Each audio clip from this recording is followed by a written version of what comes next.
اس وقت کہیں گے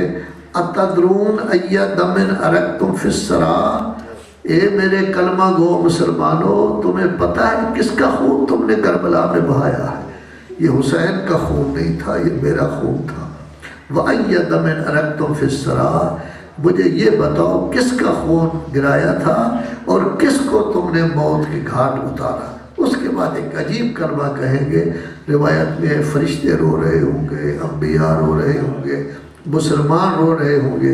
امن العدالت صونکم فتیاتکم، کیا یہ انصاف ہے کہ تمہاری بیٹی محلات میں بیٹھی ہیں اور محمد کی بیٹی بازاروں اور درباروں میں پھرے جا رہی ہیں؟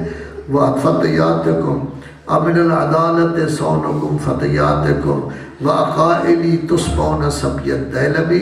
میری بیٹیوں کو قید کیا گیا اور آپ کی بیٹی محلات میں۔ آخر میں کہیں گے ہذا جزائی منکم، اجر مبدل آپ نے مجھے یہی دیا، میں نے آپ سے کہا تھا میری بیٹی کا خیال کرنا، وہ آئی تو اس کا پہلو شکستہ تھا، میں نے کہا تھا میرے حسین کا خیال کرنا، آپ نے اس کی لاش پر گھوڑے دوڑائے۔ آخری کلمہ عزادارو، نور کی انباری آئے گی زہرا کی قبر کے پاس،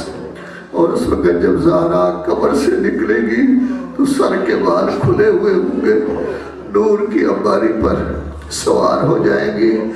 عرش خدا کے قریب آئیں گی، ہاتھ بلند کر کے اس وقت یہ کہیں گی یا اللہ میرے بیٹے کا کیا قصور تھا، یا اللہ میرے بیٹے کا کیا قصور تھا۔ اور اس کے بعد کیا ہوگا؟ ایک ششمہ ہے بچے کی قمیص کو لیں گے اور آگے کر کے کہیں گے یا اللہ میرے اصغر کا کیا قصور تھا کہ اس کو تیرے سے شعبہ مارا گیا۔ ایک بہت بڑے عالم ہے لبنان کے علامہ محسن امین عاملی، انہوں نے اپنی مجالس سنیہ میں لکھا ہے کہ زہرا کے پیچھے اس کی دکھیاری ماں خدیجہ ہوگی،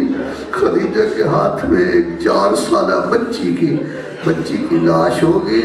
جناب خدیجہ سے جناب زہرا لے کر بارگاہ خداوند میں کہیں گی یا اللہ میری بیٹی کا کیا قصور تھا کہ ابھی تک اس کے ہاتھ رسیوں سے بندھے ہوئے ہیں۔ عرش خدا سے خدا غضبناک ہوگا، رسول اللہ اس وقت کہیں گے یا علی جاؤ میری بیٹی سے کہو میری امت کا خیال رکھنا،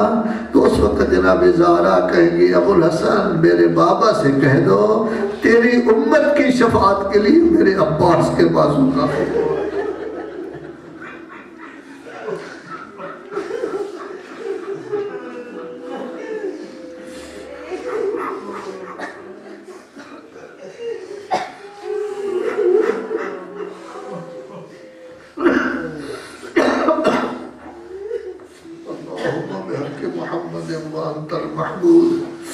اللهم بحق علي وأنت الأعلى